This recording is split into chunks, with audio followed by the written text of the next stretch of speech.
smart homes, I'm assuming a lot of you are thinking about these, and since we did the voice assistants, Amazon Alexa and Google Home are most popular ways that smart homes are recognized.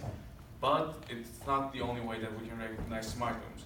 A good definition for smart homes would be having our devices connected in the same internet, using the same internet connection. Or just another way to put it is connecting our devices to the Internet of Things, where they are every device connected under the same Wi-Fi will be able to communicate with each other, share data, operate together, and also send feedback to the users to their mobile device and such. Some examples could be automating your AC and the lights to be turned on at 7 p.m. when you arrive home. But to give more specific examples, we have Philips Hue, which is automated lights which you can control with your mobile phones to change color and brightness, and also allow automation to be opened at specific hours. Another one is smart outlets, which basically allows you remote control over opening and closing them using voice assistants, or just manually automating them. Smart locks or smart other security devices allow security in your home and remote security, as well as taking pictures and sending you to them. We have TV and entertainment, where we have Chromecast and Amazon Fire Stick and virtual assistants. But this was not always the case, and moving on, like in the past, in 1975, Pico Electronics released X10, which is the origin of smart homes. These devices used radio frequency bursts to send commands to certain devices to turn off your electric devices. And the problem with this was that if you had the same electric wiring with your neighbor, you can basically control your neighbors, because you could send the radio frequency and you could turn off their lights. But from that point on, the technologies changed, and Insteon was one of the early implementers, where it connected wireless networks with the electric wiring. After that, we had different protocols such as Zigbee and Z-Wave, which used internet wireless connection to transfer information.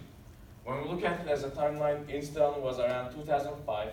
After that, Nest Labs is a big step, which is in 2010, and they had the smart thermostat, which was quite popular. And more popular devices such as Amazon Alexa and Google Home were released in 2014 and 2016 respectively. And there are a lot of advantages for smart homes. The most simple one is that it makes our lives easier for the users, where they can remotely operate devices, or they can be aware of the security issues in their house, as well as just allowing them ease at all times and security. And also, not only it helps everyone in the house, it also helps the elderly, because it makes their house more secure with automation, as well as makes their lives easier by accessibility. Same applies to disabled people, where they are able to access their homes more because of smart home technology. Besides that, also smart homes are extremely optimizable with different colors, different models, different modules, where you can install whatever you want. And with that, if we are allowed to do whatever we want with the house and automate whatever, we can save resources and also just make it easier for ourselves. There are also a lot of disadvantages though, since setting up these all different modules, setting up the Google Home, having a stable Wi-Fi connection is complex. Many people are not able to implement a fully smart home technology. And to mention, they're really expensive, because there is no single general agreement about it. And that's another problem, because in smart homes, every device should be interoperable, but Amazon Alexa only makes agreements with some. Google Home makes with others.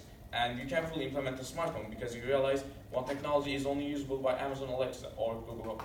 Besides that, according to NTT data, apparently 80% of people are concerned about their security, because your devices are all connected to the internet, so they're hackable, and DDoS attacks or other attacks make your house vulnerable and make you more insecure than ever. Besides that, privacy is another concern, where 73% of people in the same data said that they're concerned about privacy. We talked about voice assistants and how they listen in on us every now and then. Same applies with smart homes, and even more, because now we have every device, so more information can be shared with third parties.